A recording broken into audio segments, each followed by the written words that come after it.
اور اس طرح سے لگ رہا تھا کہ جیسے جوڈیشل کمپلیکس پر کوئی دہشت گردوں کا حملہ ہوا اور اس کے بعد وہاں پر شیلنگ کی گئی یا وہاں کوئی بم پھٹ گیا۔ ہاشمی صاحب، یہ سلوک کیا گیا ہے عدالتی احاطے کے ساتھ۔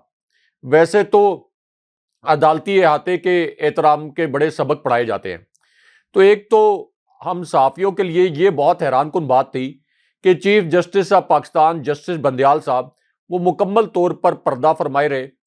سپریم کورٹ کے جج صاحبان نے اس صورتحال کا نوٹس نہیں لیا، کیونکہ عمران خان صاحب کوئی اپنی مرضی سے، اپنی منشا سے جوڈیشل کمپلیکس نہیں آئے تھے۔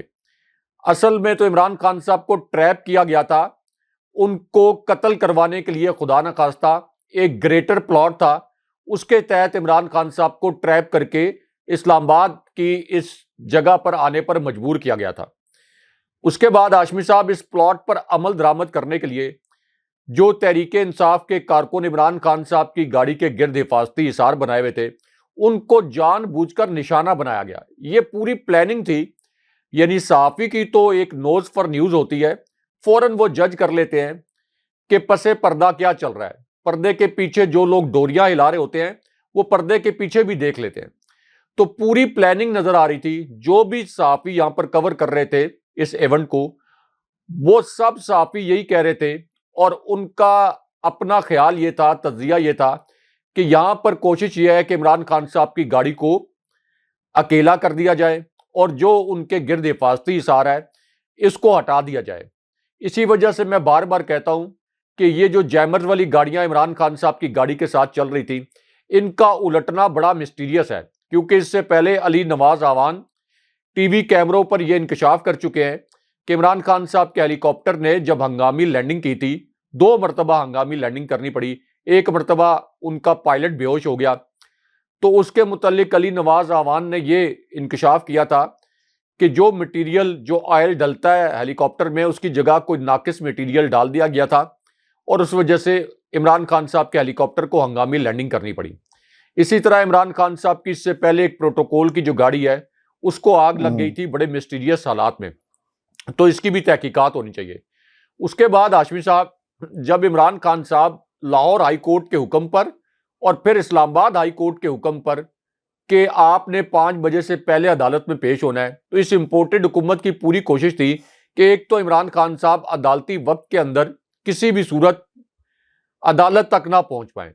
دوسری ان کی جو کوشش تھی، میرا صحافتی تجزیہ یہ ہے کہ عمران خان صاحب کے کارکنوں کے اوپر جو کریک ڈاؤن صبح سے شروع کر دیا گیا تھا، ابھی قافلہ لاہور سے چلا نہیں تھا، تو اس کی وجہ یہ تھی کہ آج عمران خان صاحب کو مکمل طور پر تنہا کیا جائے اور لیٹ اٹ ہیپن تھیری کے تحت، ہاشمی صاحب یہ ایک کرائم کی تھیری ہے، لیٹ اٹ ہیپن، کہ اگر کسی کے اوپر حملہ کروانا ہو یا یہ انٹیلیجنس انفارمیشن ہو کہ کسی کے اوپر حملہ ہوگا، تو اس کے بعد سیکیورٹی فورسز 2 طریقے کی اپروچ اپنا لیتی ہیں۔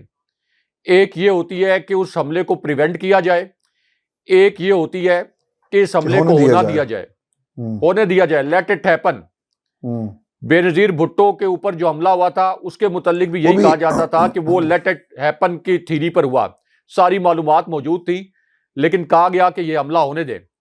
تو اس طرح کا ٹریپ جو ہے وہ عمران خان صاحب کے لیے بالکل ایسا ہی ہوا رائے صاحب۔ اور پھر آپ نے یہ بھی دیکھا کہ خان صاحب نے عدالت کے دروازے پر کھڑے ہو کر کہا اسد عمر کو کہ یار میں تو آ گیا ہوں، 15 منٹ سے یہاں پہ کھڑا ہوں، 3 گھنٹے سے اسلام آباد میں داخل ہوا اور مجھے داخل نہیں ہونے دیا جا رہا۔ سوال یہاں پہ نا لوگ یہ پوچھ رہے ہیں کہ یار یہ مریم نواز، رانا ثناء اللہ یا باقی لوگ جو ہیں، یہ معاملہ ہے عدالتوں کا اور عمران خان کے درمیان، یہ بیچ میں مامے چاچے بن کر کیوں آتے ہیں اور 5000 کی نفری کو کیوں لگایا گیا؟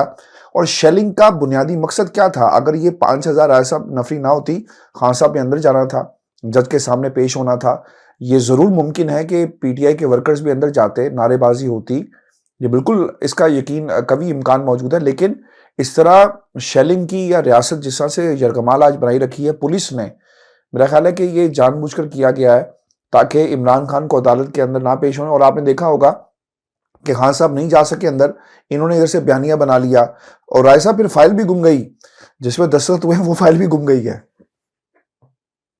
جی ہاشمی صاحب، 2 پوائنٹ بڑے اہم ہیں۔ ایک تو جو آپ نے کہا کہ فائل گم گئی، عمران خان صاحب کی صرف حاضری یقینی بنانا ضروری تھا. جج صاحب کی ذاتی انا کی تسکین کے لیے عمران خان صاحب کو اتنے بڑے ٹریپ میں اسلام آباد لایا گیا. اب ہاشمی صاحب جب عمران خان صاحب نے سگنیچر کر دیے، عمران خان صاحب کو اور ان کے وکلاء کو تو یہ سوٹ کرتا تھا کہ یہ فائل بحفاظت پہنچ جائے جج صاحب کے پاس، اور پورے وہاں پہ جو کراؤڈ موجود تھا، تمام صحافیوں کی اپنی بنائی ہوئی ویڈیوز موجود ہیں کہ عمران خان صاحب کی گاڑی احاطہ عدالت میں موجود تھی. تو عمران خان صاحب کو تو یہ سوٹ نہیں کرتا تھا کہ وہ سگنیچر بھی کریں، اتنا رسک لے کر عدالت بھی پہنچ جائیں اور پھر فائل بھی ان کے وکلاء گم کر دیں تاکہ یہ تاثر بنے کہ عمران خان صاحب کی گاڑی احاطہ عدالت میں موجود نہیں تھی. کیا عمران خان صاحب کو یہ سوٹ کرتا تھا؟ قطعاً نہیں. تو یہ فائل جان بوجھ کر گما دی گئی. وہ جس ایس پی نے یہ سگنیچر کروائے تھے، آپ وہ دیکھیں کہ خواجہ حارث نے کس قسم کا آرگومنٹ کیا اس ایس پی کے ساتھ. پہلے وہ ایس پی کہنے لگا مجھے یہ نہیں پتا کہ فائل کے اوپر سگنیچر ہوئے ہیں یا نہیں ہوئے. پھر پینترا بدلا، پھر یہ کہا کہ میں بے ہوش ہو گیا تھا، اب میری یادداشت چلی گئی ہے، مجھے نہیں پتا کہ وہ فائل کہاں پر گئی. یعنی 1 منٹ کے اندر یادداشت بھی چلی گئی، میں گر گیا تھا اور مجھے اب پتا نہیں ہے کہ وہ فائل کہاں چلے گی. فائل تھی یا کوئی سوئی تھی. اور ایس پی کے ساتھ ظاہر ہے کہ اپنے ساتھ سیکیورٹی اہلکار بھی تھے، تو یہ جان بوجھ کر فائل گمانے کا وہاں پر ایک بہانہ کیا گیا تاکہ اگلی مرتبہ عمران خان صاحب جب آئیں تو یہ کہا جائے کہ نہیں، آپ کمرہ عدالت میں آئیں، آپ گاڑی سے باہر نکلیں، اور خان صاحب جب گاڑی سے باہر نکلیں ان کا حفاظتی حصار ختم ہو اور ان کو گرفتار کر لیا جائے. دوسرا ہاشمی صاحب، جو آپ نے کہا کہ کارکنوں کے نعرے، ہاشمی صاحب اسلام آباد ہائی کورٹ کی مریم نواز کی بہت سی پیشیاں میں نے بطور صحافی کور کی ہیں، خود اسلام آباد ہائی کورٹ میں جا کے. احتساب عدالتوں میں جب مریم نواز آتی رہی ہیں، احتساب عدالتوں میں فزیکلی جا کے میں نے وہ پیشیاں کور کی ہیں. ہر پیشی پر مریم نواز کے ساتھ ایک جلوس آتا تھا، اگرچہ وہ ایک غیر متعلق قسم کا جلوس ہوتا تھا، جو کہ آپ کہہ سکتے ہیں کہ بریانی کی پلیٹوں پر آنا والا جلوس. لیکن ہر پیشی پر اور یہی اسلام آباد ہائی کورٹ کے جسٹس عامر فاروق کتنی مرتبہ اتنے زچ ہو جاتے تھے کہ کہتے تھے کہ میں یہ سماعت آگے نہیں بڑھاؤں گا، اتنے کارکن عدالت کے اندر گھس آئے ہیں.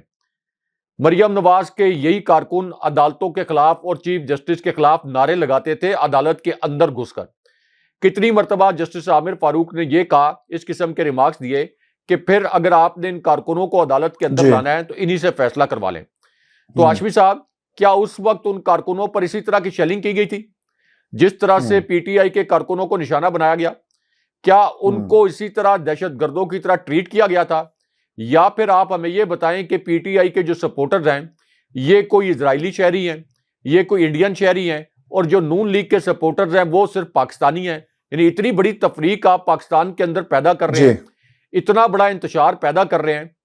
تو ہاشمی صاحب، یہاں پہ 2 مختلف معیار ہیں، عدالتوں کے اور عدالتی انصاف کے. تو عمران خان صاحب کو تو اللہ نے زندگی دی ہاشمی صاحب. میں آپ کو بتا رہا ہوں کہ کوئی اس طرح کے، اب وہ الفاظ میں دہرانا نہیں چاہتا، لوگوں کے سینٹیمنٹس جو ہیں وہ ہرٹ ہوں گے. یعنی اس طرح سے لگ رہا تھا کہ آج خدا نخواستہ عمران خان صاحب جو ہیں وہ یہاں سے شاید بحفاظت واپس نہیں جا سکیں گے. اس طرح کا ماحول بنا دیا گیا تھا. پوری پلاننگ تھی عمران خان صاحب کو راستے سے ہٹانے کی، اور سب جانتے ہیں کہ اس وقت عمران خان صاحب کس کے لیے خطرہ ہیں. ان کو پتا ہے کہ 3/4 اکثریت سے عمران خان صاحب دوبارہ اقتدار میں آ جائیں گے، تو یہ جتنے موروثی کردار ہیں ان کو اپنی سیاست تابوت میں دفن ہوتے ہوئے نظر آ رہی ہے. اس وجہ سے اصل میں عمران خان صاحب کو خدا نخواستہ راستے سے ہٹانے کا پلان تھا، ان کی جان لینے کا پلان تھا. رائے صاحب، 7 تصویریں اور 7 کہانیاں، یہ بہت ہی دلچسپ ہیں، یہ بھی اپنے سننے والوں کے سامنے ہم رکھتے ہیں. لیکن جو پیغام خان صاحب نے دیا ہے پاکستان کی اسٹیبلشمنٹ کے حوالے سے، یہ بہت ہی اہم ہے. اور پھر ایک جوابی سرپرائز کا بندوبست بھی کر لیا گیا. اعلان کا لفظ میں بار بار استعمال نہیں کر رہا، بندوبست کیا گیا. یہ بھی میں بتاتا ہوں کہ اصل میں ہے کیا ہے. خان صاحب، رائے صاحب واپس آئے ہیں اور مناظر آپ کے سامنے ہیں. دروازے ٹوٹے ہوئے تھے، حالات خراب کرنے کی کوشش کی گئی، پولیس لیڈی پولیس کے بغیر اندر داخل ہونے کی کوشش کی گئی. لیکن اس کے باوجود عمران خان صاحب نے ڈٹے ہوئے، اور جو ان کی تصویریں آئی ہیں بالکل پوری جو پاکستان تحریک انصاف کے لوگ ہیں وہ دوبارہ سے زمان پاک میں اکٹھے ہوئے، چونکہ ان کا خیال تھا کہ شاید ہم منتشر کر دیں گے، لیکن ایسا نہیں ہوا. خان صاحب یہ کہتے ہیں کہ گرفتاری کی صورت میں پارٹی کون چلائے گا یہ بھی انہوں نے بتا دیا ہے، اور وہ یہ کہتے ہیں کہ چند روز قبل وائس چیئرمین پاکستان تحریک انصاف شاہ محمود قریشی نے میڈیا سے جو گفتگو کی تھی اس میں بتایا تھا کہ عمران خان کی گرفتاری کی صورت میں پی ٹی آئی کی قیادت میں کروں گا، جبکہ چند روز پہلے ایک بیان میں عمران خان نے بھی کہا تھا کہ میری گرفتاری کی صورت میں پارٹی پلان جو ہے وہ تیار کر لیا گیا ہے۔ خان صاحب نے اب اس کے اوپر باقاعدہ ایک پالیسی بیان جو ہے وہ جاری کیا ہے۔ وہ یہ کہتے ہیں کہ میں نے ایک کمیٹی بنا دی ہے جو میرے جیل جانے کی صورت میں فیصلے کرے گی۔ میرے خلاف 94 مقدمات بنائے گئے ہیں، لیکن میری گرفتاری کی کوئی وجہ موجود نہیں ہے کیونکہ میرے پاس تمام مقدمات میں ضمانتیں موجود ہیں۔ میری جان کو پہلے بھی زیادہ خطرہ ہے۔ اپنی گرفتاری یا قتل کی صورت میں ہونے والے رد عمل کے بارے میں فکر مند ہوں۔ جو لوگ ایسا کرنے کی کوشش کر رہے ہیں وہ صورتحال کو نہیں سمجھ پا رہے۔ پھر جو سب سے اہم بات انہوں نے کی ہے کہ اسٹیبلشمنٹ اس وقت مجھ سے خطرہ محسوس کر رہی ہے اور اصل مسئلہ یہی ہے، جو مجھے مارنے یا جیل میں ڈالنے کا سوچ رہے ہیں وہ یہ نہیں سمجھ پا رہے کہ پاکستان اس وقت کہاں کھڑا ہے۔ میری گرفتاری یا قتل پر پورے پاکستان سے بہت سخت رد عمل آئے گا۔ ہماری 70-75 سالہ تاریخ میں فوج کا کردار رہا، اسے اب متوازن کرنا ہوگا کیونکہ سابقہ توازن اب قابل عمل نہیں رہا۔ رائے صاحب یہ پیغام دیا ہے اسٹیبلشمنٹ کے حوالے سے، اور خان صاحب نے اپنا جو پالیسی بیان ہے پارٹی کی قیادت کون کرے گا وہ بھی بتا دیا۔ رائے صاحب آپ کو کیا لگتا ہے کیا ہوگا؟ اسٹیبلشمنٹ اس وقت کیا سوچ رہی ہوگی؟ کیونکہ خاموشی ہے۔ آج کی جو ویژولز ہم نے دیکھے ہیں ایسا لگ رہا تھا کہ شاید یہ کشمیر کے ویژولز ہیں، یہ فلسطین کے ویژولز ہیں جہاں پر دروازے توڑے گئے اور لوگوں کو گرفتار جو ہے وہ کیا گیا ہے۔ جی رائے صاحب۔ ہاشمی صاحب، خان صاحب نے کہا کہ اسٹیبلشمنٹ مجھ سے خطرہ محسوس کر رہی ہے۔ اسٹیبلشمنٹ کا مطلب یہ ہے کہ فوجی قیادت۔ ہاشمی صاحب، فوجی قیادت یا فوج کا پورا ادارہ یہ اپنے آپ کو کس وقت میں اور کس سچویشن میں اسٹرانگ تصور کرتے ہیں؟ اس وقت فوج خود کو اسٹرانگ تصور کرتی ہے جب ایک ایسی حکومت ہو جس کے پاس عوامی مینڈیٹ ہو اور وہ حکومت مکمل طور پر فوج کے ساتھ کھڑی ہو، نمبر 1۔ نمبر 2، جب فوج کو عوام کی اوور ویلمنگ سپورٹ حاصل ہو۔ نمبر 3، جب آپ کے ملک کی اکانومی اچھی چل رہی ہو، ایکسل کر رہی ہو، تو اس پوری صورتحال میں فوج خود کو اسٹرانگ تصور کرتی ہے اور ایک مضبوط ادارے کے طور پر تصور کرتی ہے۔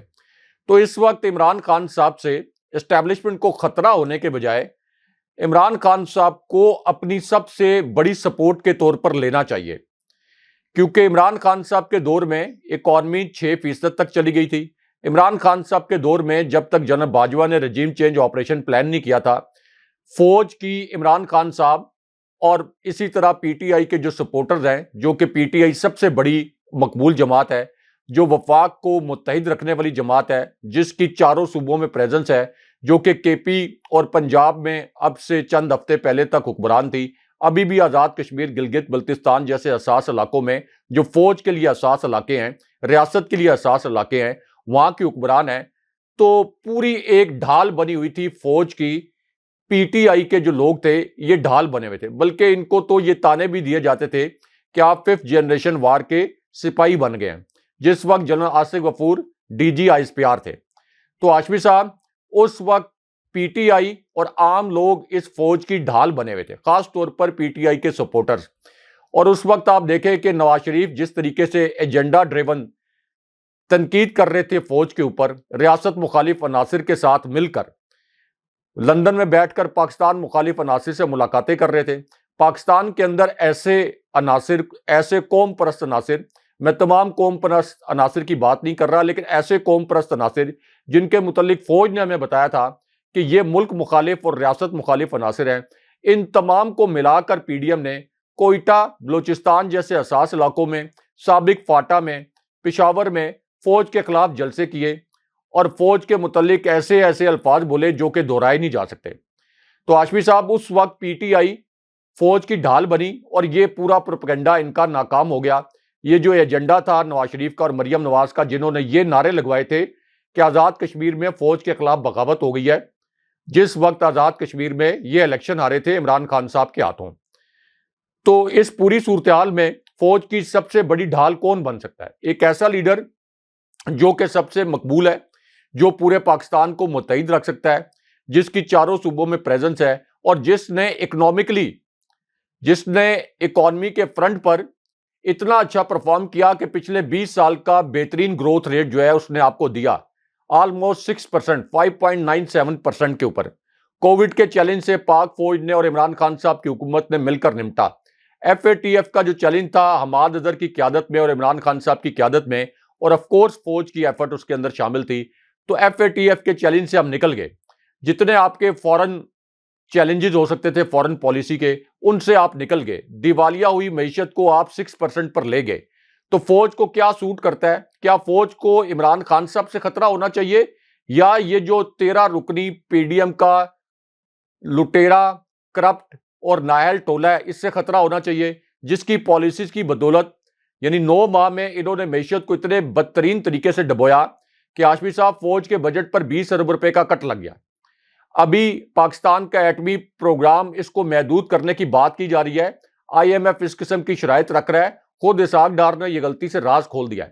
تو فوج کو عمران خان صاحب سے ڈرنا چاہیے یا اس 13 رکنی ٹولے کی کرپشن نااہلی سے ڈرنا چاہیے؟ ان سے خوفزدہ ہونا چاہیے. اور پھر ظاہر ہے کہ ان کے ساتھ عوام بھی نہیں کھڑے. تو ہر 2 صورتوں میں عمران خان صاحب اسٹیبلشمنٹ کے لیے ایک قابل قبول لیڈر بھی ہیں. عمران خان صاحب جب الیکشن ہوں گے تو بائی ڈیفالٹ یعنی بالکل شفاف الیکشن ہو، عمران خان صاحب کو جتانے کے لیے اسٹیبلشمنٹ کو کوئی محنت نہیں کرنی پڑے گی، کوئی دھاندلا نہیں کروانا پڑے گا. عمران خان صاحب بائی ڈیفالٹ 3/4 اکثریت سے جیت جائیں گے. کچھ مشکل فیصلے اگر کرنے پڑے، عمران خان صاحب عوامی سپورٹ سے وہ فیصلے بھی کر لیں گے. اس کے بعد فوج کے اوپر جو انگلیاں جناب باجوہ کے دور میں اٹھیں، جس طریقے سے جناب بابر افتخار ٹویٹ کرتے تھے جب وہ DG ICPR تھے، تو نیچے بڑے منفی قسم کے کامنٹس آنے شروع ہو گئے تھے، تو وہ پوری صورتحال بھی ختم ہو جائے گی.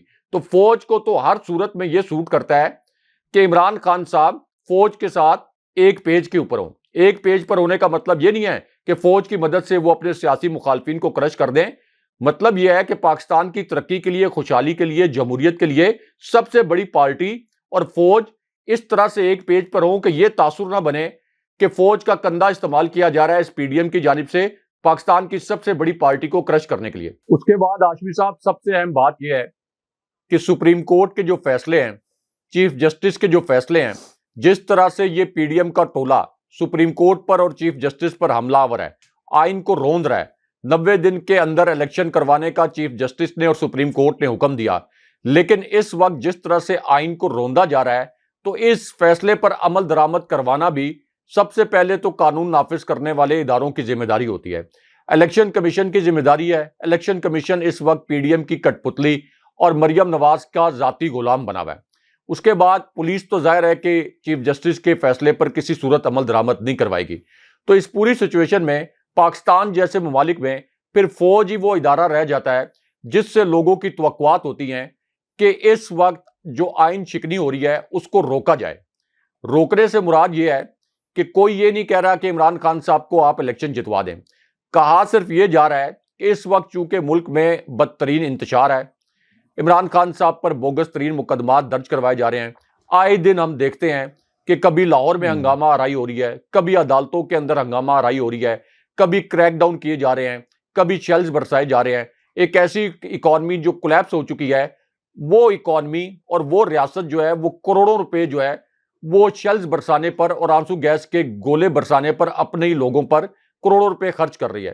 تو اس پوری سچویشن میں اسٹیبلشمنٹ کا چونکہ آپ یہ کہہ لیں کہ یہ پسندیدہ یا ناپسندیدہ جو بھی ہے، لیکن اسٹیبلشمنٹ کا پاکستان کی سیاست پر اثر و رسوخ ہے، تو لوگ توقع یہ کرتے ہیں کہ فوج اس ملک کو اس انتشار کی کیفیت سے نکالے. آخر مجھے بتائیں کہ چیف جسٹس صاحب اور سپریم کورٹ کے جج صاحبان کے پاس کیا آپشن ہے اپنے فیصلے پر عمل درآمد کے لیے؟ کیا کریں؟ وہ ان کے پاس تو کوئی ڈنڈا نہیں ہے، وہ زبردستی کس طریقے سے عمل درآمد کروا سکتے ہیں؟ تو اگر چیف جسٹس کے فیصلے کو روندنے کی اجازت دی جائے گی، اگر سپریم کورٹ کے فیصلے کو روندنے کی اجازت دی جائے گی، تو پھر تو یہ ریاست قائم نہیں رہ سکتی. پھر تو یہ ریاست کا شرازہ بکھر جائے گا. یہ پہلے ہی ایک ناکام مکمل طور پر فیلڈ سٹیٹ ہے. ویورز مجھ سے ناراض ہو جاتے ہیں جب میں یہ الفاظ بولتا ہوں، لیکن مکمل طور پر یہ ناکام ریاست ہے. اور ہاشمی صاحب نہیں، آپ کہتے ہیں ناکام ریاست، کچھ لوگ کہتے ہیں بنانا ریپبلک، میں کہتا ہوں یہ پائن ایپل ریپبلک ہے صاحب. اور دیکھیں حضرت علی رضی اللہ تعالیٰ عنہ، جن کو علم کا دروازہ کہا جاتا تھا، ان کا یہ کول ہے، ان کا یہ کول ہے اور کوٹ کیا جاتا ہے مغرب میں بھی کہ کفر کے اوپر تو معاشرہ قائم رہ سکتا ہے، ناانصافی پر قائم نہیں رہ سکتا۔ ہاشمی صاحب یہ تو ایک قدرتی اصول ہے کہ ناانصافی، ظلم کا نظام، ناانصافی کا نظام، اس کے اوپر کوئی معاشرہ قائم نہیں رہ سکتا۔ تو جب سب سے بڑے آئینی ادارے کے فیصلے کو اس طریقے سے روندا جائے گا تو پھر کیا آپ توقع کر سکتے ہیں کہ اس ملک کے اندر یہ انتشار کی کیفیت ختم ہوگی؟ خاص طور پر ایک ایسی صورتحال میں جب لوگوں میں شعور آ گیا ہے، لوگوں کے پاس ٹیکنالوجی ہے، 4G 5G، لوگوں کو پتا ہے کہ اس کرپٹ ٹولے نے 30 سال کے اندر پاکستان کے اندر کچھ بھی ڈیلیور نہیں کیا، 1 انچ ملک کو آگے نہیں بڑھایا، اور دوبارہ سے ایک ڈیل کے تحت مسلط ہو گئے ہیں، اور پچھلے 9 ماہ میں عوام کی جیبوں پر ڈاکہ ڈالنے کے باوجود پاکستان کو عملی طور پر دیوالیہ کر دیا ہے۔ تو اس لیے اسٹیبلشمنٹ کو یہ تمام فیکٹرز جو ہیں وہ مد نظر رکھنے چاہیے عمران خان صاحب کے متعلق فیصلہ کرتے ہوئے۔ اچھا راج صاحب، یہ جو 7 تصویریں ہیں، اصل میں یہ 7 کہانیاں ہیں فسطائیت کی، ظلم کی اور بربریت کی۔ راج صاحب، میں چاہوں گا کہ یہ ساتھ ساتھ ہم دکھائیں بھی اپنے سننے والوں کو۔ پہلی تصویر کے اندر عمران خان صاحب جب زمان پاک سے نکلے ہیں تو لوگوں کا ایک بہت بڑا مجمع ان کے ساتھ تھا، اور یہ وہ موقع ہے جب دھوکہ دہی اور جو سازش رچائی گئی تھی اس کا باقاعدہ آغاز ہو رہا ہے، اور لوگ انتظار کر رہے تھے کہ خان صاحب جو ہیں وہ باہر نکلیں اور ہم جو ہے اپنا ظلم اور فسطائیت کا جو ہم نے نظام کھڑا کیا ہوا ہے اس کی ایک جھلکی دکھا سکیں۔ پہلی تصویر کے اندر پولیس والے باقاعدہ حملہ آور ہیں، اور خان صاحب کی جو ہمشیرہ ہیں عظمیٰ، وہ پولیس کو روکتی رہی، کہتی رہی کہ آپ کیوں یہ سب کچھ کر رہے ہیں، اور یہ یہاں پر انہوں نے باقاعدہ وارنٹ بھی ان سے مانگے تھے۔ دوسری تصویر میں وہ پولیس والوں سے بات کر رہی ہیں، دیکھا جا سکتا ہے کہ جو ورکرز ہیں وہ اوپر سے کھڑے ہو کر دیکھ رہے ہیں کہ پولیس کی بھاری جو نفری ہے وہ دروازہ توڑ رہی ہے۔ تیسری تصویر کے اندر دروازہ توڑ دیا جاتا ہے، گرا دیا جاتا ہے، ایسا لگتا ہے کہ شاید یہ کشمیر کی کوئی لائن آف کنٹرول پہ کوئی باڑ ہے جسے توڑ کر آپ نے دوسری طرف کشمیر کو فتح کر لیا، اور لوگوں نے جا کر وہاں پھر تصویریں بھی بنائی ہیں۔ پھر تیسری تصویر کے اندر ہزاروں کی تعداد میں، کہا یہ جا رہا ہے کہ 1000 کے قریب پولیس اہلکار جو تھے اس آپریشن میں شامل تھے، جو اندر گئے۔ اور پھر جو چوتھی تصویر ہے رائے صاحب، اس میں خواتین گھر کے اندر موجود ہیں، اور وہ پولیس والوں کو کہہ رہی تھی کہ آؤ اگر تم نے حملہ کرنا ہے تو کرو، اور ہمارے پاس کچھ نہیں ہے۔ پھر یہ بھی دیکھا کہ جو باہر کی جہاں پہ زمان پاک کا جو علاقہ، جو ایریا ہے، وہاں پر دروازے کو توڑا جا رہا ہے۔ اور پھر جو آخری تصویر ہے رائے صاحب، یہ 7ویں تصویر بہت ہی تکلیف دہ ہے، وہ اس لیے کہ اس تصویر کے اندر جو امام مسجد تھے زمان پاک کی، ان کو پکڑ کر ایک بزرگ کو، باریش بزرگ، سفید ان کی داڑھی ہے، سفید کپڑے انہوں نے پہنے ہوئے ہیں، اور پولیس والے نے دھکے دے رہے ہیں۔ تو یہ سب کچھ رائے صاحب آج ہوا۔ میں تو حیران ہوں، آئی جی کا جو بیان آیا کہ سی سی پی او نے جو حد مقرر کی تھی، ہم نے وہ حد جو ہے وہ دکھائی اور ہم آگے بڑھے اور ہمیں کوئی نہیں روک سکا۔ رائے صاحب آپ نے بھی دیکھا یہ سب کچھ، اور پھر حکومت کی طرف سے بھی بہت جو بیانات ہیں وہ جاری کیے گئے ہیں۔ ہاشمی صاحب، ایک تو یہ جو بیان دیا گیا کہ سی سی پی او نے کوئی بڑا کارنامہ انجام دے دیا، 29 خواتین کے اوپر تشدد کر کے، اور وہاں پر جا کر جو پہلے سے بیگ میں اسلحہ اور یہ شیشے کی جو گولیاں اور پیٹرول کی بوتلیں لے جائی گئیں، تو یہ تو ایسے اپنا کارنامہ بیان کر رہے ہیں کہ جیسے انہوں نے بھارت سے آئے ہوئے کوئی دہشت گردوں کو مار گرایا ہو، یا دہشت گردی کی کسی بہت بڑی واردات کو روک دیا ہو۔ دہشت گرد تو اس ملک میں دندناتے پھر رہے ہیں، دہشت گردوں کی جانب تو ان کی توجہ نہیں ہے، اور دوسری جانب پرامن پاکستانی اپنے ہی شہر کے، اپنے ہی ملک کے لوگ جو ہیں ان کے اوپر یہ حملہ آور ہیں، اور پورے ریاستی وسائل، پوری ریاستی مشینری استعمال کر رہے ہیں ان پر تشدد کے لیے۔ ایک تو یہ اٹسیلف بڑی شرمناک سٹیٹمنٹ ہے، کیونکہ پی ٹی آئی کے سپورٹرز کیا پاکستانی نہیں ہیں، اور وہاں پر جو موجود لوگ تھے کیا وہ انسان نہیں ہیں، اور بطور پاکستانی شہری کیا ان کے کوئی بنیادی حقوق نہیں ہیں؟ دوسری بات یہ ہاشمی صاحب کہ عمران خان صاحب جس وقت اپنے گھر واپس پہنچے ہیں تو ان کے گھر کا دروازہ جو مرکزی گیٹ ہے وہ کھڑا جا چکا تھا، ان کے گھر کی دیواریں گرائی جا چکی تھیں، ان کے کمرے کے اندر پولیس جو ہے بغیر وارنٹ کے اور بغیر کسی لیڈی پولیس کے ان کے گھر کے اندر گھسی، وہاں سے چیزیں بھی اٹھائیں، اور ایک اطلاع تو یہ آئی کہ عمران خان صاحب کے وہ جو پالتو کتا ہے اس کے کوئی بسکٹ وغیرہ بھی شاید کوئی وہاں پہ جو اہلکار گھسے تھے وہ بھی کھا گئے. یہ بھی اطلاعات اس قسم کی بھی گردش کر رہی ہیں. انہوں نے نہیں، میں ایڈ کر دوں، فواد چودھری نے کہا ہے کہ جو پولیس والے بوتلیں چائے بسکٹ جو چوری کر کے لے گئے ہم ان پہ مقدمہ کروائیں گے، یہ بھی کہا ہے فواد چودھری نے. جی وہ بھی چوری کر کے لے گئے. تو ہاشمی صاحب، ایک تو عمران خان صاحب جن کے اوپر قاتلانہ حملہ ہو چکا، جن کی ٹانگ زخمی، وہ تقریباً 14 گھنٹے گاڑی میں بیٹھے گاڑی میں گزار کر وہ واپس پہنچے. اب پتہ نہیں کس کس قسم کی ڈیوائسز جو ہیں وہ عمران خان صاحب کے بیڈ روم میں، عمران خان صاحب کے ڈرائنگ روم میں، عمران خان صاحب کے جو وہاں پہ رہائشی علاقہ ہے وہاں پر لگائی گئی ہوں گی. ایک تو اس بات کی تسلی کرنی چاہیے پی ٹی آئی کے کارکنوں کو. دوسرا، انہوں نے پی ٹی آئی کے کارکنوں کے سارے کیمپس جو ہیں وہ وہاں سے اکھاڑے. پی ٹی آئی کے وہاں سے کیمپس اکھاڑنے کے بعد پولیس کا یہ خیال تھا اور رانا ثناء اللہ کا یہ خیال تھا کہ اب زمان پارک پر کوئی نہیں آئے گا اور کسی کی جرت نہیں ہوگی، کیونکہ پی ٹی آئی کے کارکنوں کو اغوا کیا گیا، دہشت گردی کے مقدمات ان پر درج کیے گئے، انہیں برہنہ کیا گیا اور انہیں نامعلوم مقامات پر منتقل کیا گیا. لیکن ہاشمی صاحب ہوا کیا؟ عمران خان صاحب جب پہنچے واپس زمان پارک، اس کے بعد ہم نے دیکھا کہ ہزاروں کی تعداد میں، یعنی اتنی بڑی تعداد میں جو کہ پچھلے 3 دن میں بھی زمان پارک میں نظر نہیں آئی، اتنی بڑی تعداد میں لوگ اپنے لیڈر کے ساتھ اظہار محبت کرنے کے لیے، اظہار عقیدت کے لیے وہاں پر پہنچ گئے. اس کا کیا مطلب ہے؟ اس کا مطلب یہ ہے کہ آپ کی گرفتاریاں، آپ کا سول مارشل لا، آپ کی جانب سے لوگوں کو اغوا کیا جانا، یہ لوگوں کو عمران خان صاحب سے دور نہیں کر سکتا. اس کے اندر ایک بہت بڑا سبق چھپا ہوا ہے پاکستان کی ان تمام قوتوں کے لیے، اس 13 رکنی کرپٹ ٹولے کے لیے، الیکشن کمیشن کے لیے، کہ عمران خان صاحب کو آپ اس نظام سے مائنس نہیں کر سکتے. آپ کو عمران خان صاحب کے ساتھ بیٹھنا پڑے گا.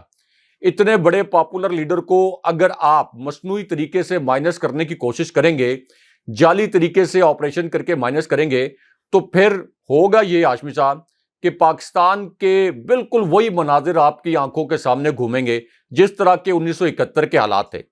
جس طرح 1971 میں ایک جماعت کو مصنوعی طریقے سے مائنس کرنے کی کوشش کی گئی تھی، تو آپ دیکھیں کہ اس کا نتیجہ کیا نکلا کہ پاکستان 2 لخت ہو گیا. تو کیا پاکستان کو 2 لخت کرنا قبول ہے؟ لیکن اس کرپٹ ٹولے کو مسلط رکھنا اتنا ضروری ہے کہ پاکستان 2 لخت ہو جائے اور یہ کرپٹ ٹولہ مسلط رہے؟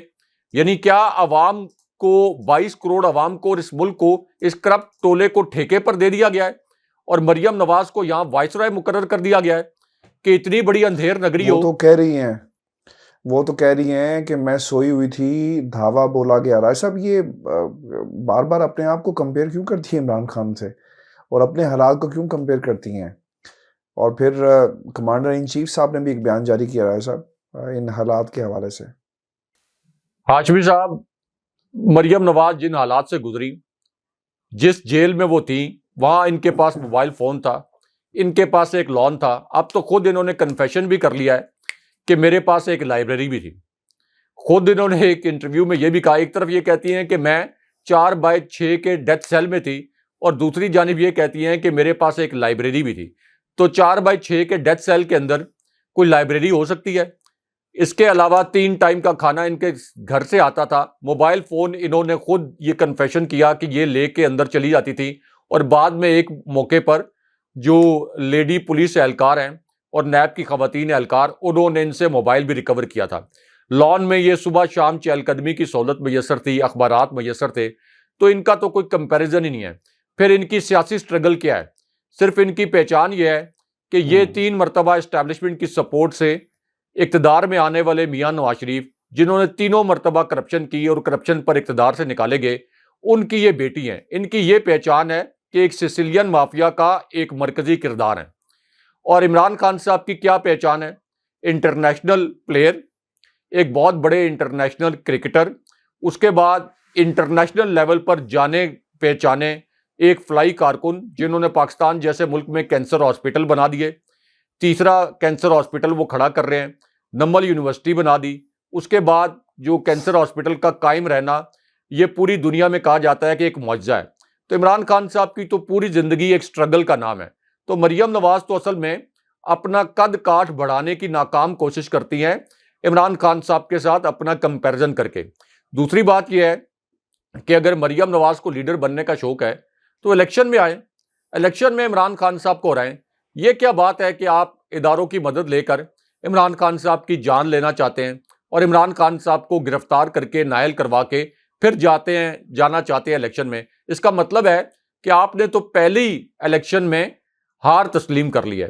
دوسرا، جو آپ نے کمانڈر ان چیف اور سپریم کمانڈر کی بات کی، صدر عارف الوی کی، تو صدر بھی وفاق کی علامت ہوتے ہیں، اور صدر نے بالکل درست کہا کہ اس وقت جس طریقے سے عمران خان صاحب کو مائنس کرنے کی کوشش کی جا رہی ہے، اس سے تو پاکستان میں تباہی آ گئی، تباہی آئے گی۔ تباہی تو آ چکی ہے ہاشمی صاحب، آلریڈی آ چکی ہے۔ پاکستان کے عوام تباہ ہو چکے ہیں، پاکستان کی فوج کے اوپر، ان کے بجٹ کے اوپر کٹ لگ چکے ہیں، اور اب خدا نخواستہ عمران خان صاحب کو جس طرح کسی سانحے سے دوچار کرنے کی کوشش کی جا رہی ہے، اس کے بعد تو یہ ملک قائم نہیں رہ سکتا، اس کے بعد تو یہ ملک قائم نہیں رہ سکتا۔ اور ملک کے قائم رہنے کا یعنی جو لوگ پاکستان کے لوگ ہیں، اگر 70-75% لوگ جو عمران خان صاحب کے پیچھے کھڑے ہیں، تو ان کی فیلنگز کیا ہوں گی، ان کے جذبات کو آپ کس طرح سے کنٹرول کریں گے؟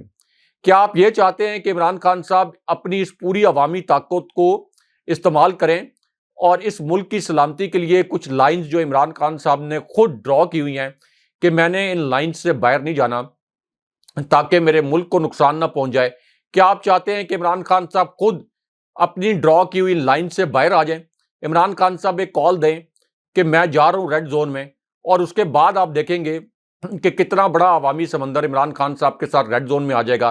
کوئی آپ کی پولیس، کوئی فوج، کوئی قانون نافذ کرنے والا ادارہ، کوئی سپریم کورٹ، کوئی الیکشن کمیشن اس وقت صورتحال کو کنٹرول نہیں کر سکے گا۔ کیا سری لنکا میں فوج نے حالات کو کنٹرول کر لیا تھا جس وقت عوام اپنے حقوق کے لیے باہر نکلے؟ کیا سری لنکا کی عدالتوں نے حالات کو کنٹرول کر لیا تھا؟ اور پھر دیکھیں سری لنکا کے حکمرانوں کو کس طرح سے فوجی طیاروں میں ملک سے فرار ہونا پڑا۔ تو اس وقت سے ڈریں کہ جب یہاں پر لوگ اتنے مشتعل ہو جائیں کہ یہاں کے کرپٹ حکمرانوں کو ایوانوں سے اسی طرح نکالا جائے جس طرح سے سری لنکا میں نکالا گیا تھا۔ بہت شکریہ صاحب، یہ شو تھا آج کا ہمارا، اپنے کمنٹس بھیجیے گا، چینل کو ضرور سبسکرائب کریں، مجھے اور ابراہیم راجہ صاحب کو اجازت دیجیے، اللہ نے کے بعد۔ اللہ نے کے بعد۔